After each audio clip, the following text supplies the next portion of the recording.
جی السلام علیکم dear students.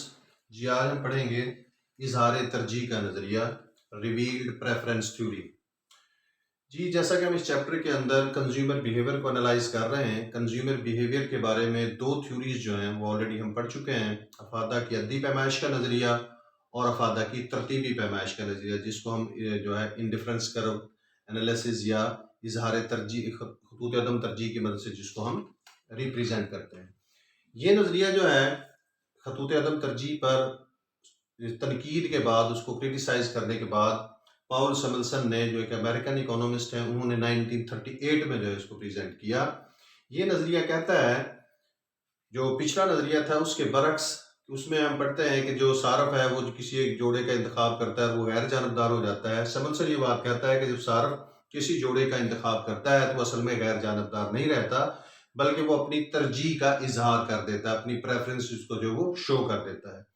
تو سب سے پہلے یہ ڈائیگرام ہے ہمارے پاس. فار ایگزامپل یہ پی ایل جو ہے صارف کی بجٹ لائن ہے اور او پی ایل جو ہے اس کا پرچیزنگ ایریا ہے. تو اے بی سی ڈی اور ای جو ہمارے پاس فار ایگزامپل 5 جوڑے ہیں. اگر صارف ان میں سے کسی جوڑے کا انتخاب کرتا ہے، فار ایگزامپل اے کا انتخاب کرتا ہے، تو صارف اس کو بی سی ڈی اور ای پر ترجیح دے رہا ہوتا ہے، وہ اپنی ترجیح کا اظہار کر رہا ہوتا ہے، وہ غیر جانبدار نہیں رہتا. اسی طرح اگر وہ جوڑے ای کو چنتا ہے تو وہ اس کو اے بی سی اور ڈی ان چاروں پر ترجیح دے رہا ہوتا ہے. اور اس کے بعد سیملسن یہ کہتا ہے کہ اس کسی بھی جوڑے کا انتخاب کرنے کی جو صارف ہے اس کے پاس دو وجوہات ہو سکتی ہیں. پہلی وجہ تو یہ ہو سکتی ہے کہ جو جوڑا وہ جس کا وہ انتخاب کر رہا ہے وہ باقی جوڑوں کے مقابلے میں اسے پسند ہو، چاہے مہنگا کیوں نہ ہو. دوسروں سے مہنگا ہے لیکن صارف کو پسند ہے، وہ صرف اس وجہ سے اس کا انتخاب کر رہا ہے. اور دوسری ریزن یہ ہو سکتی ہے کہ وہ جوڑا باقی جوڑوں کے مقابلے میں سستا ہو، اس لیے اس کا انتخاب کرتا ہے. تو جب صارف کسی جوڑے کا انتخاب کرتا ہے تو سیملسن یہ کہتا ہے کہ وہ اپنی ترجیح کا اظہار کر رہا ہوتا ہے، وہ اس میں غیر جانبدار نہیں رہتا ہے. اس کے بعد اس نظریے کے مفروضات ہیں کہ صارف کی پسند اور عادات نہیں بدلتی، صارف کی جو ترجیح ہے وہ زیادہ شے کے لیے ہے. اسی طرح صارف جو ہے وہ ثابت قدم ہے اپنی شے کے انتخاب میں. اگر وہ اے کو بی پر ترجیح دیتا ہے تو اسی ڈسکشن میں وہ بی کو اے پر ترجیح نہیں دے گا. اسی طرح ٹرانزٹیوٹی کا کانسیپٹ بھی ہے، اس کا مفروضہ بھی ہے کہ اگر a is greater than b and b is greater than c then a will also be preferred over c, تو اے کو بھی سی پر جو ہے وہ ترجیح دی جائے گی. اس کو ٹرانزٹیوٹی کہا جاتا ہے. اس کے بعد اس کی سب سے جو موسٹ امپورٹنٹ ازمپشن ہے اس تھیورم کی، وہ یہ ہے کہ طلب کی آمدنی لچک مثبت ہے. اس کا مطلب یہ ہے کہ آمدنی بڑھنے پر صارف جو ہے کسی شے کی زیادہ مقدار خریدے گا اور آمدنی کم ہونے پر وہ اس شے کی کم مقدار خریدے گا. یہ اس کا جو بیسک تھیورم ہے اس نظریے کا. اس کو ہم 2 سٹیپس کے اندر جو ہے پروو کریں گے.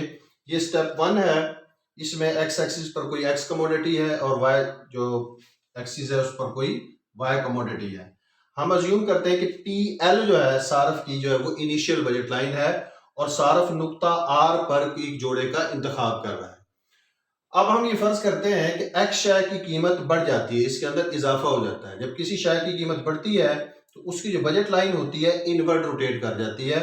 مثلا یہ نئی بجٹ لائن جو ہے وہ پی ایس بن جائے گی.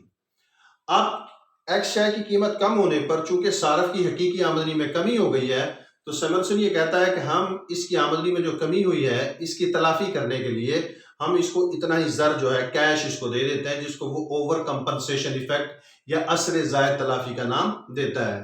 تو اس طرح اگر ہم پی ایم کے برابر اس کو کیش دے دیتے ہیں تو اس کی جو نئی بجٹ لائن ہے وہ ایم کیو بنے گی. یہ ایم کیو بجٹ لائن جو ہے نقطہ آر کو کاٹ کر گزرتی ہے اور اسی طرح یہ پی ایس بجٹ لائن جو کہ نئی بجٹ لائن تھی اس کے پیرالل ہے، اس کے متوازی ہے. اب صارف کو ہم نے اس کے پیسے لوٹا دیے ہیں جو اس کی آمدنی میں کمی ہوئی تھی. اس کے باوجود سیملسن یہ کہتا ہے کہ ہمارا صارف جو ہے نقطہ آر سے لے کر ایل تک جتنے بھی اس پہ پوائنٹس ہیں، جتنے بھی جوڑے بنتے ہیں ان تمام کو وہ مسترد کر دے گا، کسی کا انتخاب نہیں کرے گا، بلکہ وہ نقطہ آر سے پیچھے بننے والی جو ٹرائنگل ہے پی ایم آر اس کے اندر کسی جوڑے کا انتخاب کرے گا. کیونکہ نقطہ آر سے دائیں طرف جانے کا مطلب ہے ایکس شے کی خریداری میں اضافہ کرنا، جو کہ سیملسن کے نزدیک بالکل ٹھیک نہیں ہے، کیونکہ طلب کی آمدنی لچک جو ہے وہ مثبت ہے. چونکہ ایکس شے کی قیمت بڑھ چکی ہے اس لیے صارف اس کی مقدار میں کمی کرے گا نہ کہ اضافہ. اس لیے صارف نقطہ آر سے پیچھے جو پی ایم آر اس کی جو ٹرائی اینگل ہے، یہ ہم نے اس کو شیڈڈ ایریا کر دیا ہے اس کے اندر کسی نہ کسی جوڑے کا انتخاب کرے گا. جی اس کا سیکنڈ سٹیپ ہے. اسی طرح ہمارے پاس پی ایل جو ہے یہ صارف کی ابتدائی بجٹ لائن ہے اور نقطہ آر پر صارف جو ہے کسی جوڑے کا انتخاب کر رہا ہے. اب ہم یہ ازیوم کرتے ہیں کہ جو ایکس کموڈیٹی ہے اس کی پرائس کم ہو جاتی ہے، تو پرائس کم ہونے پر جو بجٹ لائن ہے وہ آؤٹ ورڈ روٹیٹ کر جائے گی. پی ایل کی بجائے اب پی ایس جو ہے صارف کی بجٹ لائن، نئی بجٹ لائن ہوگی، اور صارف جو ہے اب ایکس شے کی زیادہ مقدار خریدنے کے قابل ہے کیونکہ ایکس شے کی قیمت گر گئی ہے. اب ایکس شے کی قیمت گرنے سے صارف کی حقیقی آمدنی میں اضافہ ہو جاتا ہے. تو سیملسن کہتا ہے کہ اس حقیقی آمدنی میں اضافے کو واپس لینے کے لیے ہم ایک فرضی بجٹ لائن بناتے ہیں جو کہ نئی بجٹ لائن پی ایس کے متوازی ہے ایم کیو، اور یہ پرانا جو نقطہ آر تھا اس کا جہاں پر ہمارا صارف جو وہ کسی جوڑے کا انتخاب کر رہا تھا اس کو کاٹ کر گزرتی ہے. اب سیملسن یہ بات کہتا ہے کہ ایکس شے کی قیمت کم ہونے کے باوجود ایکس شے کی قیمت گرنے کے اس کی حقیقی آمدنی میں جو کمی ہوئی تھی وہ ہم نے اس کو واپس بھی لوٹا دی ہے. یہ پی ایم کے برابر جو ہے سوری ہم نے واپس لے لیا ہے. ایکس شے کی قیمت کم ہونے پر اس کی حقیقی آمدنی میں اضافہ ہوا تھا وہ ہم نے سے ودرا کر لیا ہے پی ایم کے برابر. تو صارف جو ہے اب نقطہ آر کے دائیں طرف جو ہے وہ اشیاء کو خریدے گا، یہ ایکس شے کی مقدار کو خریدے گا، وہ نقطہ آر کے بائیں طرف نہیں جائے گا. یعنی آر سے لے کر پی تک والا جو ایریا ہے اس میں صارف کسی چیز کا انتخاب، کسی جوڑے کا انتخاب نہیں کرے گا، بلکہ وہ نقطہ آر سے لے کر کیو تک کسی نہ کسی جوڑے کا انتخاب کر سکتا ہے، یعنی ایکس شے کی مقدار میں وہ اضافہ کرے گا. جی یہ اس طرح جو ہے ہم جو سیملسن کا اظہار ترجیح کا نظریہ ہے، یہ پورا 20 نمبر کا سوال ہوتا ہے. اس کے مفروضات اور اس کے اوپر جو تنقید ہے، کریٹیسزم جو ہے وہ آپ خود جو ہے اس کو انالائز کریں گے بک سے دیکھ کر. آج کے لیے اتنا ہی، انشاءاللہ نیکسٹ ویلاگ میں ملاقات ہوگی. اللہ حافظ.